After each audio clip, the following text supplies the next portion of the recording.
very apparent to us now that we who are in the invisible kingdom are living in the middle of another kingdom. When Jesus prayed to the Father, he didn't say take them out of the world. He said keep them from the evil one. We have to be in the world. Otherwise, we can't preach the gospel.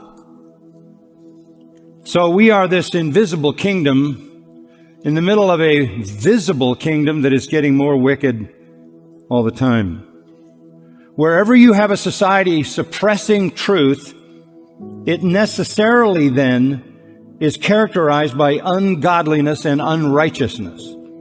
That which is known about God, says verse 19, is evident within them, for God made it evident to them. For since the creation of the world, his invisible attributes, his eternal power, and his divine nature have been clearly seen, being understood through what has been made, so that they are without excuse.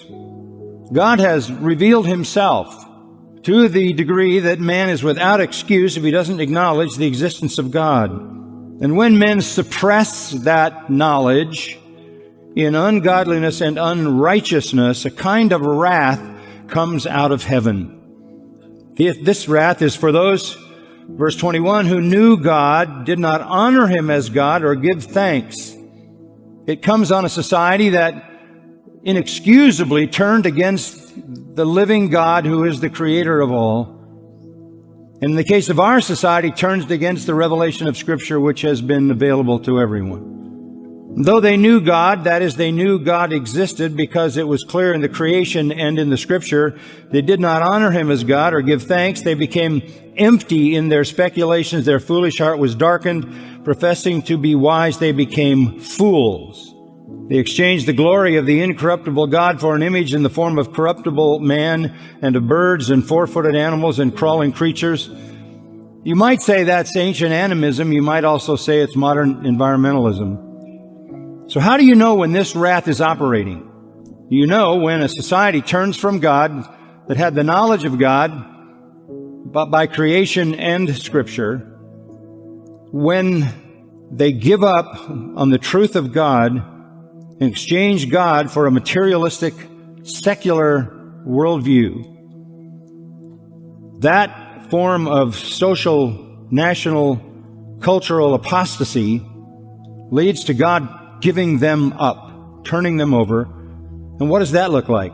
The first phase in verse 24, God gave them over in the lusts of their hearts to impurity so that their bodies would be dishonored among them. For they exchanged the truth of God for a lie and worshiped and served the creature rather than the Creator who is blessed forever. Amen. So the first thing you would see in a culture under judgment is a sexual revolution, immorality, impurity, lust, unbounded, dishonoring their bodies among them, pornography as a norm. The second is in verse 26. God then gave them over to degrading passions, for their women exchanged the natural function for that which is unnatural. That's lesbianism.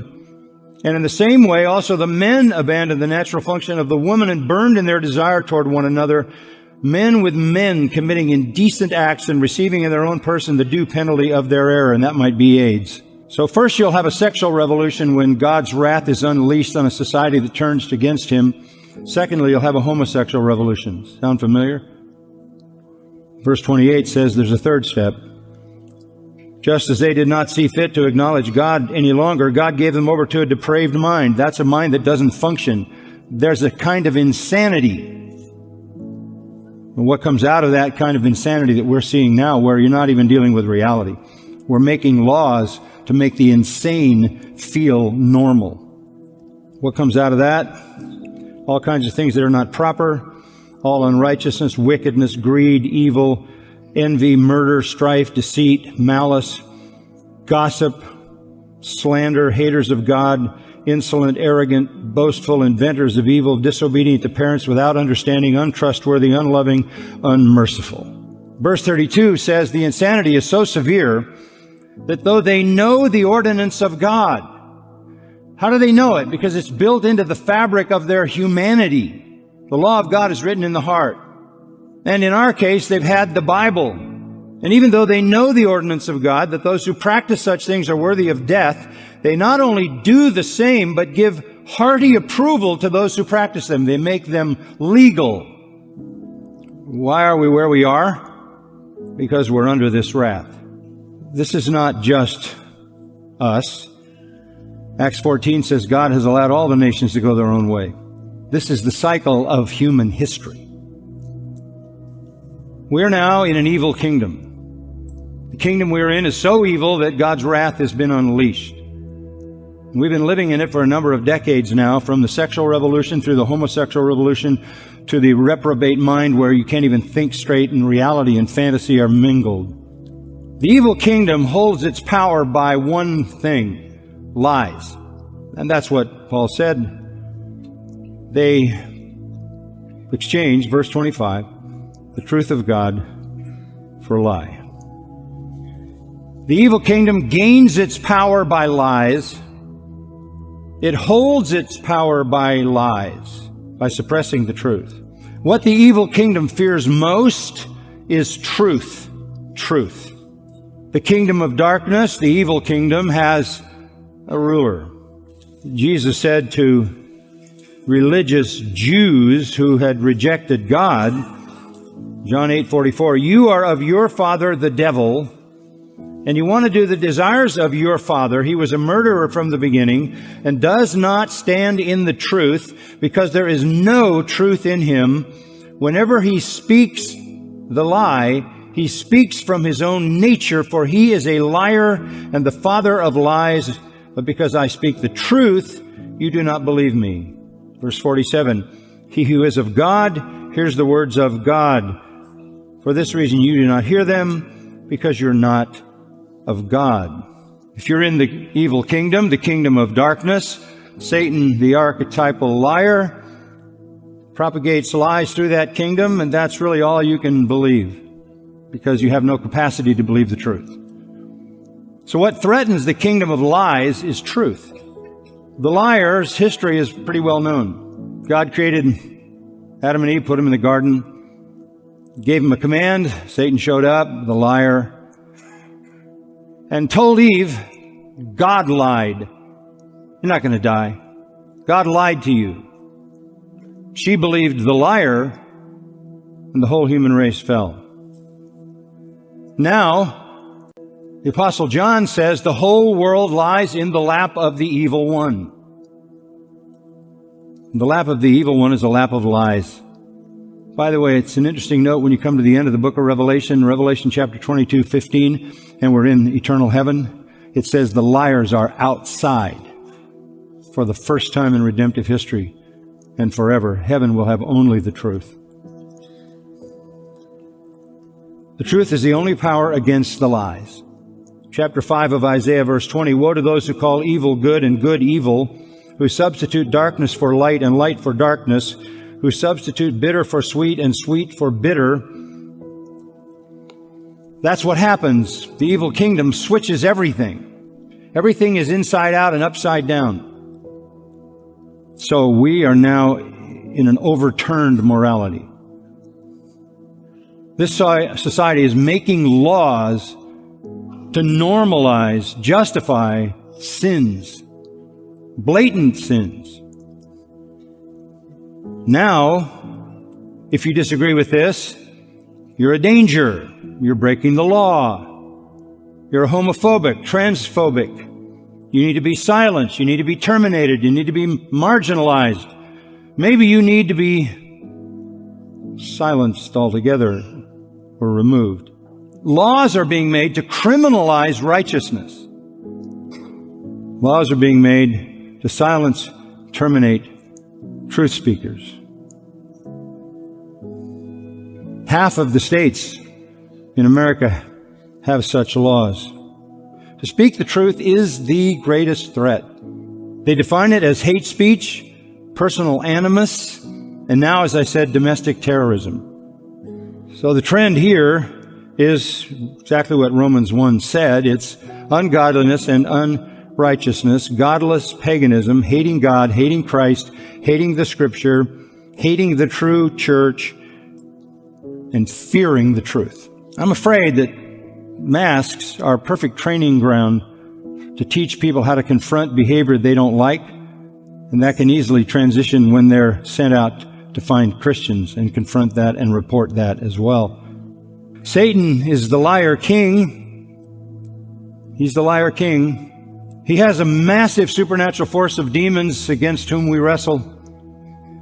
His children are liars. The kingdom of darkness is known by its lies. God is out. Prayer is out. The Ten Commandments are out. Get those off the wall. The Bible is out. Blasphemy is in. Immorality is to be protected. In fact, laws are to be made and enforced to normalize perversion. And for the first time in human history, they can shut down anybody they want. This leads me to draw your attention to 2 Corinthians chapter 10, 3. Though we walk in the flesh, and he doesn't mean sin, but humanity. Though we're human, we do not war according to the flesh. We can't fight this spiritual battle with any human strategies.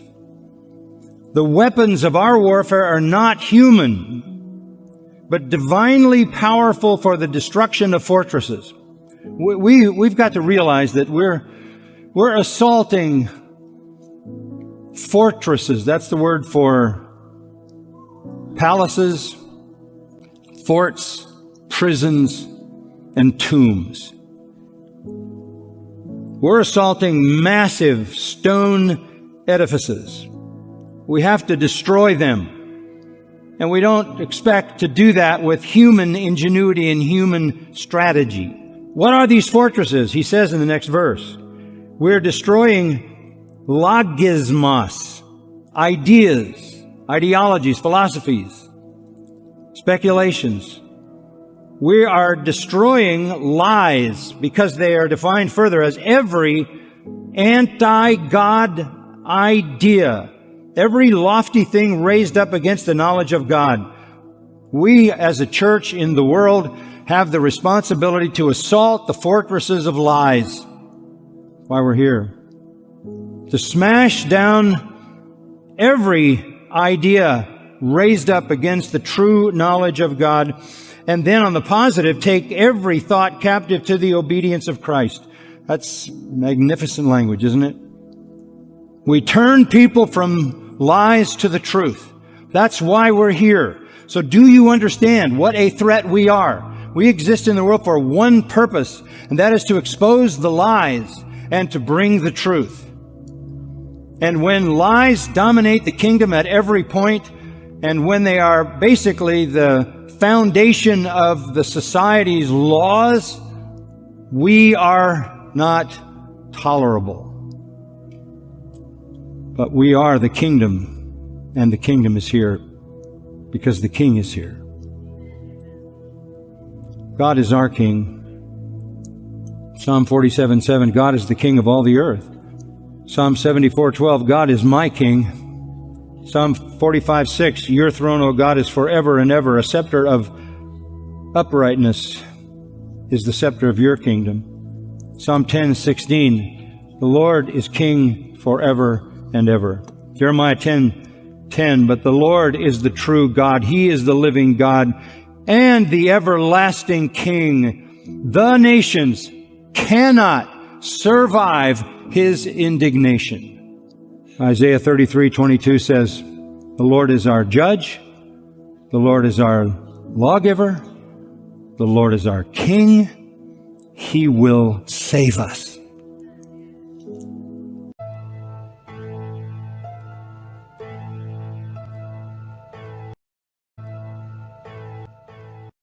This is grass. All right. Do you understand? Cops, and if I'm you done with this. be looking out for those cops. All right, I will. Get out of our I'll be neighborhood. looking out for You're those supposed to be cops. sheltered in place. Go ahead, put me on social media. You're a little pup. Seriously? And seriously, I called the cops. I can't. What Wow, do you I'm so think? scared. I'm so scared. Meanwhile, face coverings while out in public are now mandatory in Riverside County, and residents who don't comply could face a hefty fine. CBS 2's Candace Crone reports from Riverside with more on the new order. The county is really stepping up its efforts to slow the spread of the coronavirus by fining people who leave their home without wearing a mask. And the fine for violating the order is $1,000 per day per violation.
Can you repeat what you just said, please?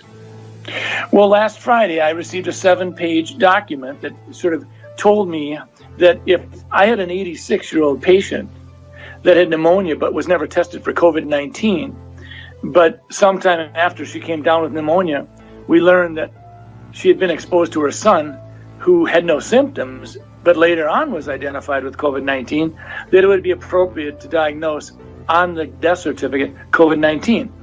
Now, we've not done that. If someone has the pneumonia after and it's in the middle of a flu epidemic, and I don't have a test on influenza, I don't diagnose influenza on the death certificate. I will say this elderly patient died of pneumonia. I don't mean to interrupt you, but my heart is sinking right now as you're telling me this. You're a doctor. Why in the world would they be sending you out information to fill out death certificates, whether the person's been diagnosed with COVID-19 or not, but then to say in the death certificate this person's death was caused by COVID-19? That does not sound right to me. I went to the person in our office who does most of the death certificates over the last 10, 20 years, and I said, does this sound right? I had her look at the documents that I printed off, and she said, well, we've always been told that you always put down just facts. You don't put down any probabilities. You don't put any presumptions down. It's just what you know. And so this is concerning. And it actually gets to your point, Chris. When we start talking about the data that goes into the modeling, we have to ask ourselves a question. Are we being forthright? Are we sharing with the public? Minnesota, North Dakota, we don't need to be having it sugar-coated. We want to know what's going into your modeling. So with that being said, why would they want to skew the number of deaths due to COVID-19? Well, fear is a great way to control people. And fear is a great way to control people. And fear is a great way to control people. And I worry about that. I worry that sometimes we're so darn interested in just jazzing up the fear factor.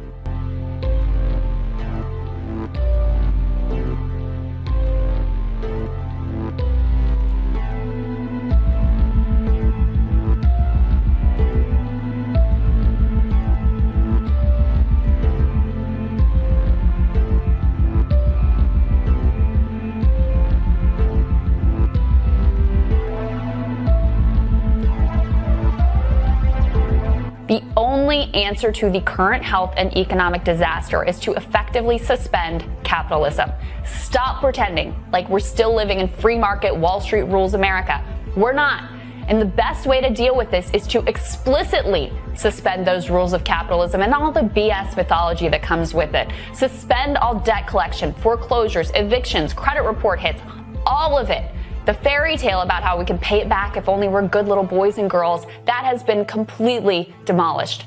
The healthcare system and other critical industries should be nationalized. We can't wait around hoping the free market will get its act together on gowns and masks and ventilators and other absolutely essential supplies. Hospitals are going to go bankrupt if the government doesn't effectively take them over. It's not even temporary socialism we need, but basically temporary communism. Citizens supported by the government. Major sections of the economy planned by the government. Because 30% unemployment isn't something you bootstrap and free market your way through. It's something that our nation can only survive without mass chaos and unrest by truly embracing collectivism from the bottom to the top. You know, I have good news for you, Margaret, because there is a solution using available technology today to fix the economic part of this problem. The solution is universal testing. What you want is every single person to get tested every day, and then they would wear a badge like they would after they voted or something like that to show that they've been tested.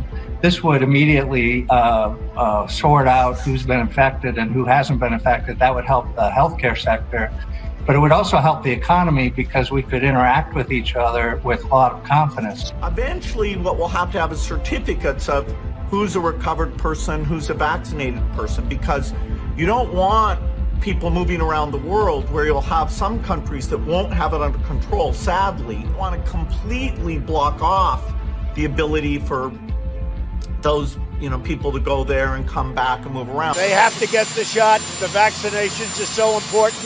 This is really going around now. They have to get their shots. It's so important to get not just hundreds of millions, but literally billions of those vaccines, because this is a global problem. And although the U.S. has got the most cases right now, as time goes on, the developing countries where isolation is more difficult and the health system is very weak, sadly, they're most likely to experience the most pain of all as this goes global. The world today has 6.8 billion people. That's headed up to about 9 billion. Now, if we do a really great job on new vaccines, healthcare, reproductive health services, we could lower that by perhaps 10 or 15%. They have to get their shots. There are some good things happening. The work on a vaccine, although that probably will take 18 months, that's going full speed ahead. Our foundation is funding that. We're looking at getting vaccines to everyone in the world. So in the long run, we're looking at getting vaccines to everyone in the world. So in the long run, we're looking at getting vaccines to everyone in the world. We must reform our mental health laws to better identify mentally disturbed individuals who may commit acts of violence and make sure those people not only get treatment, but when necessary, involuntary confinement. Last week, Dr. Michael Ryan, he's a leader at the World Health Organization, announced that in response to the spread of this virus, authorities may have to enter people's homes and remove family members, presumably by force. In most parts of the world, due to lockdown, most of the transmission that's actually happening in many countries now is happening in the household, at family level. In some senses, transmission has been taken off the streets and pushed back into family units. Now we need to go and look in families to find those people who may be sick and remove them and isolate them in a safe and dignified manner.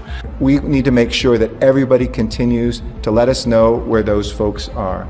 If you've observed recurring violations of the Safer at Home order, please continue to let us know at coronavirus.lacity.org/business violation. You know the old expression about snitches? Well, in this case, snitches get rewards. We want to thank you for turning folks in and making sure we are all safe. Your ass is grass. Right. Do you understand? And if you... So, be looking out for those cops. All right, I will. I'll be looking out for those cops. Sheltered in place. Go ahead, put me on social media. You're a little punk. Seriously? And seriously, I called the cops. I can't... What? Okay. I'm so scared. I'm so scared.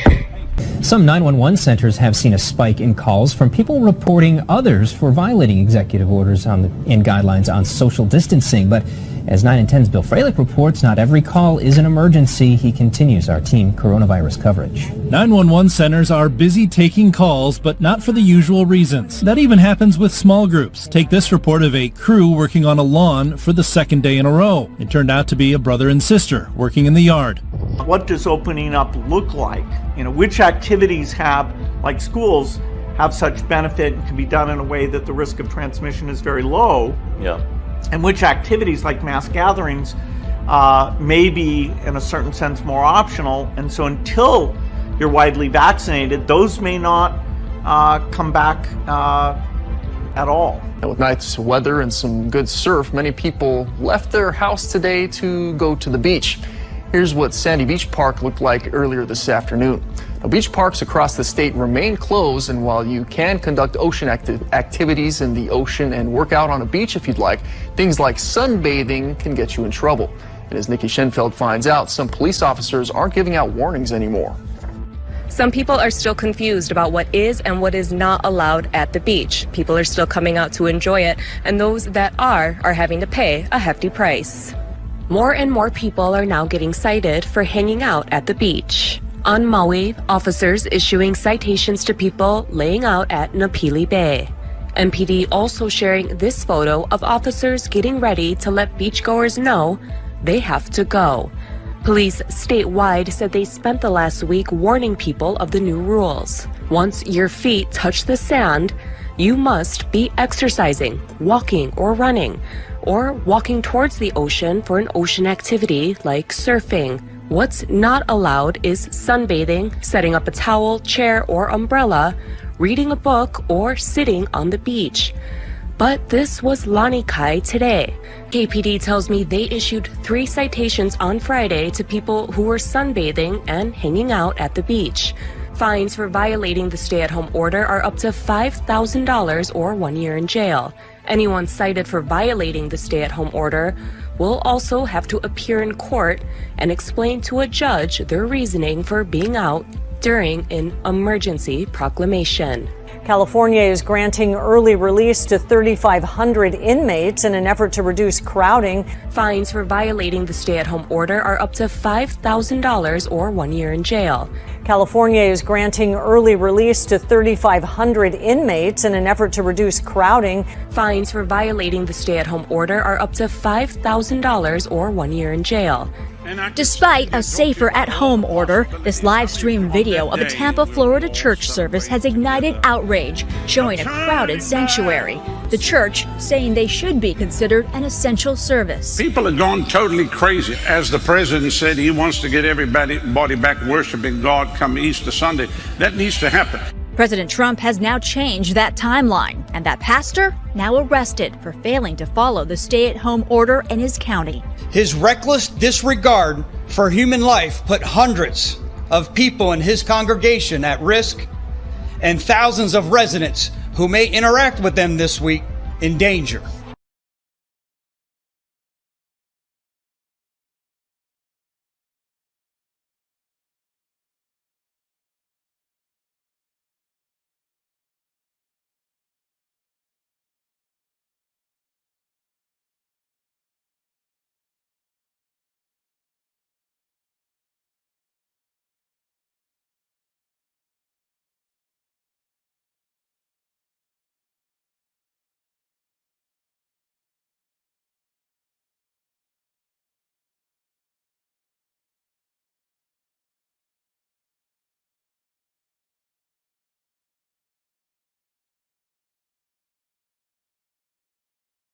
And in Louisiana, despite a ban on large gatherings and a warning from the governor about their coronavirus cases quickly rising, hundreds of parishioners came to a church outside Baton Rouge, angering neighbors. Y'all need to shut that church down! Pro-life advocates are fighting back after being cited by police for prayerfully gathering outside abortion mills in Michigan and North Carolina, saying shelter-in-place laws don't apply to them. 3 men who were praying outside the Scottsdale Women's Center last week in Detroit were given a citation by police and told they were violating the governor's stay-at-home order. Today I'm issuing a stay-home, stay-safe executive order. Now they're suing Michigan's pro-abortion Governor Gretchen Whitmer and the city of Detroit, challenging the constitutionality of the governor's shelter-in-place order, criminalizing the free speech activity of peaceful pro-life protesters. Pro-lifers in North Carolina are suing in federal court against Greensboro Mayor Nancy Vaughn, when 4 were arrested last week, with police claiming they were in violation of state and county stay-at-home orders as well. Here in southern New England, some residents are concerned about people from New York coming here and potentially spreading the virus. And starting tomorrow, Governor Gina Raimondo has ordered the National Guard to go door-to-door in coastal communities looking for people from New York.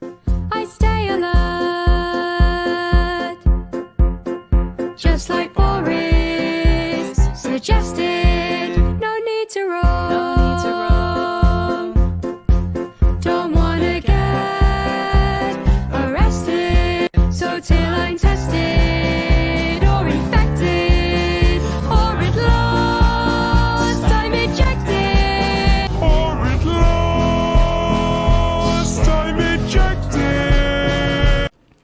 Hey family and friends, things are getting pretty crazy on Earth right now, and so I just wanted to make a video to help shed some light on some of the things that are going on behind the scenes to help you get a better picture of what's happening. There are a lot of different agendas that are all about to come to a head at the same time, yet most of it will sound foreign or pretty strange if this is your first time being exposed to these topics. Now, to be certain, there are many conspiracies taking place, yet if you simply want to discuss the ideas being put forth by these various institutions, you will be labeled a conspiracy theorist. But these aren't mere theories, they're observable facts. Most of the organizations that are changing our world today are not secretive. They openly proclaim what they're doing at their conferences and in their videos and in their books. And these are things that we can view and read and clearly see. Yet if you want to talk about these things, you get censored and called a crazy conspiracy theorist or a nut. So I'd like to just try and figure out, let's start at the beginning and figure out, how did we get to this point? What is going on in our world? How could so many people so easily believe in lies? And I will tell you plainly, it's all about money and control. When God tells us that the love of money is the root of all evil, He's warning us not to fall into the tempting trap that has ensnared all of the world's so-called elite and wealthy families. The United States, and in fact the entire world, is run by incredibly large, unbelievably wealthy corporations, and these corporations are run by people. Generation after generation of the same families that came to power through murder, deceit, outright lies, and just all-around shady business practices. And these families have owned this world for generations. And most of you know this already. You know this, but you still want to believe in your politicians. You know that no matter who you vote for, nothing actually changes. You know that politicians are slaves to their largest private donors. And if you think that a politician or a political party is going to save you, or somehow change everything and make the world a better place, sorry, but you have a lot to learn about how the world actually works. In your Bible, the book of Luke, chapter 4, where Jesus is being tempted in the wilderness by the devil, starting at verse 5, we read, "The devil led him up to a high place and showed him in an instant all the kingdoms of the world. And he said to him, I will give you all their authority and splendor. It has been given to me, and I can give it to anyone I want to. If you worship me, it will all be yours." And Jesus answered, "It is written, worship the Lord your God and serve him only." That's a very interesting exchange right there between God and Satan. The devil very plainly tells Jesus that he has the authority. The devil has the authority to give kingdoms and all their splendor to whomever he wants to. And Jesus doesn't argue with him and say, no, you don't have that kind of power. Because Jesus knows that the devil does have this power. He's the one who gave him his authority. Jesus gave the devil that authority to give worldly kingdoms and their wealth to whomever he wants to. The kingdoms of this world and their wealth and their splendor, they're not godly kingdoms. If you really want to go down that rabbit hole and do your research, you'll find out that almost all of this world's oligarchs, the powerful families that own this world, that own the most powerful corporations, that own everything else, they were given their wealth and their power because they bowed down and they worshipped Lucifer. You might say to yourself, well, I don't really believe in that. I don't believe in the devil. That's fine. That's your right to believe in what you want to believe. But that doesn't change the fact that this is what these people believe. The world's most powerful elite worship Lucifer. And he was given authority over this world because of sin. All the powerful families, the Rockefellers, the DuPonts, the Rothschilds, the Kennedys, the Onassis family, the Russells, all the way down to the J.P. Morgan family, banking interests, they all want to see their god Lucifer come to power. So to understand what's happening to our world, you must understand that the world is made up, that the world is controlled by those who have incredible amounts of wealth, generational wealth. Politicians are puppets. Mega corporations decide what you're allowed to see and hear on the news because they're the ones funding the news. The television shows you watch, the movies you see, the radio, the music you listen to. I know it sounds a bit far-fetched at first until you actually do your own research, but Satan has an agenda. He wants to fulfill it very, very soon. He knows his time is short, and he's using every means that he can to bring about his global kingdom. What will truly be an absolute hell on earth for those who love Jesus, and just for even anyone who just loves freedom, what's happening right now is going to destroy all of that. You know, when you keep seeing people like Bill Gates on TV, on every news station, over and over and over, it's not because he's this incredible genius. It's because he owns them. Those who own him give him tons of money. His Bill and Melinda Gates Foundation then donates tons of money to news organizations, and then he gets the airtime to tell us what's going to happen next. So if I'm going to try and unpack the last 10 years of study into what I've learned about this world, it's just not going to work in a video. Most of it will bore you to tears, so I'm just going to try and focus on a few topics to start here. It's going to have to be really abbreviated too, so you're going to have to do your own homework. But hopefully some of this will at least help open your eyes a little bit. Maybe you'll want to actually pray about this. Maybe you'll want to actually ask Jesus to just help you understand what's truly going on and what your next steps should be as a Christian, how you should help others. We're going to start off by examining the fact that corporate interests have created the propaganda that we're taught right away, as soon as we're born. As soon as we go into school, public school, we're fed propaganda from the news media, our TV shows, movies, music. Then we'll take a look at the Council on Foreign Relations and their role in shaping our perception of reality.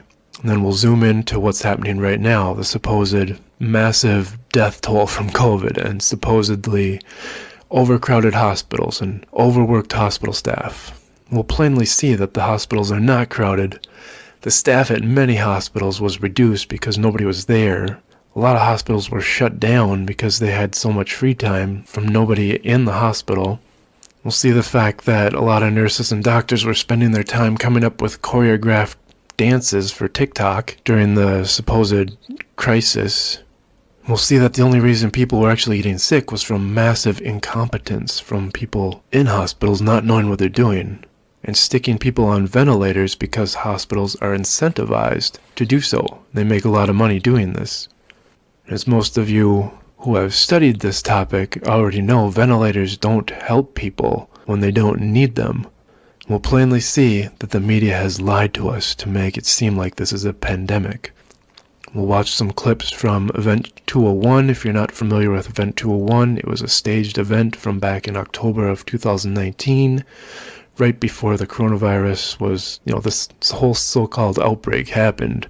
Right before that, Bill and Melinda Gates Foundation, Council on Foreign Relations, all these, John Hopkins, they had this Event 201 to have a mock coronavirus outbreak and to see what would happen. It was interesting to see that most of what they talked about was how to shut down anyone that disagrees with their corporate-owned media and medical establishment agenda. Then we'll listen to what these new mRNA vaccines are actually about, because that's the big agenda here, is pushing the vaccine. Ever since this started, we've had Bill Gates pop up on TV telling us that the vaccine is what's going to save us, and then everyone else followed suit and kept pushing vaccine. So we'll have to talk about this vaccine and what mRNA vaccines actually are. We'll take a look at the World Economic Forum and the much talked about and promoted Great Reset and what that will mean for our freedom as we know it. And then we'll try and wrap things up kind of about where all this is leading, which will be ID 2020 and the soon to come quantum dot tattoo using luciferase or luciferase and venomous snake fang design to administer your mark or your ID or vaccine certificate so that you can travel and buy or sell or participate in the economy. The mark of the beast. So let's start off with just a short, funny clip of Joe Biden trying to speak about vaccines. I'm not political. I'm not a Democrat or Republican. I think these people are all clowns, but we'll pick on Joe Biden here just because he is our new president and he's hilariously obtuse. And the order, and that increases the total vaccine order in the United States by 50%, from 400 million order to 600 million. This is enough vaccine to fully vaccinate 300 Americans. Come on, man. That's funny. Do you honestly believe this guy is in charge of anything? I mean, so many people put their faith in these politicians and think that they're actually in control of something. They're just puppets. But we've been brainwashed to believe that, we've been told since elementary school that we live in a free nation. And a free nation like ours, you can become anything. You can become president. But is that true? Can you become president if you're not willing to sell your soul to the corporations and the banks that take their orders from the devil himself? Why do people actually believe that politicians are mainly good and capable of telling the truth? Why do we believe that our news media, or that scientists in high-ranking positions are unbiased and only want to do what's right and will go wherever the facts take them? Where do we start to believe this stuff? Why do we think that we can believe these talking heads on our TVs? Why do we think that these people aren't controlled by money? That they're somehow going to rise above that? Well, I'll tell you why so many people believe them. It's because they've been told to. And it starts right away in public school and on TV. Now, you see, when your identity is defined by society, you cannot resist it. You don't have the knowledge, you don't have the wisdom, you don't have the resources to understand that something's being put over on you. You cannot but help believe the definition of you as a free agent. But you believe yourself to be a free agent as a result of not being free. That is to say, of being hopelessly unable to resist society's identification of you. There's a reason education sucks, and it's the same reason that it will never, ever, ever be fixed. It's never going to get any better. Don't look for it. Be happy with what you got. Because the owners of this country don't want that. I'm talking about the real owners now.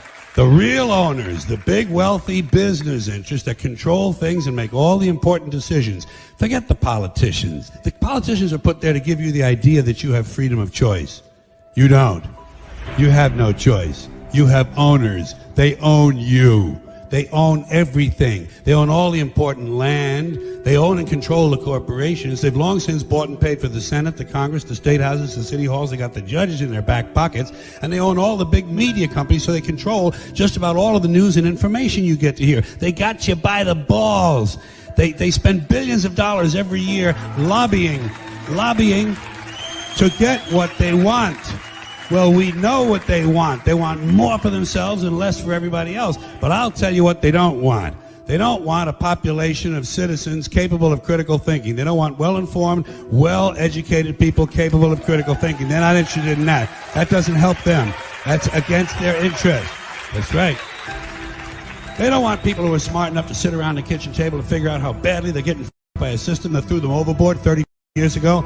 They don't want that. You know what they want? They want obedient workers. Obedient workers. People who are just smart enough to run the machines and do the paperwork and just dumb enough to passively accept all these increasingly jobs with the lower pay, the longer hours, the reduced benefits, the end of overtime, and the vanishing pension that disappears the minute you go to collect it. And now they're coming for your Social Security money. They want your retirement money. They want it back, so they can give it to their criminal friends on Wall Street. And you know something? They'll get it. They'll get it all from you sooner or later, because they own this place. It's a big club, and you ain't in it. You and I are not in the big club. And by the way, it's the same big club they used to beat you over the head with all day long, when they tell you what to believe. All day long, beating you over the head in their media, telling you what to believe, what to think, and what to buy. The table is tilted, folks. The game is rigged. And nobody seems to notice. Nobody seems to care. Good, honest, hard-working people, white collar, blue collar, doesn't matter what color shirt you have on. Good, honest, hard-working people continue. These are people of modest means. Continue to elect these rich who don't give a f about them. They don't give a f about you. They don't give a f about you. They don't care about you at all. At all. At all. Yeah. You know? And nobody seems to notice. Nobody seems to care. That's what the owners count on. The fact that Americans will probably remain willfully ignorant of the big red, white, and blue being jammed up their holes every day. Because the owners of this country know the truth. It's called the American dream, but you have to be asleep to believe it.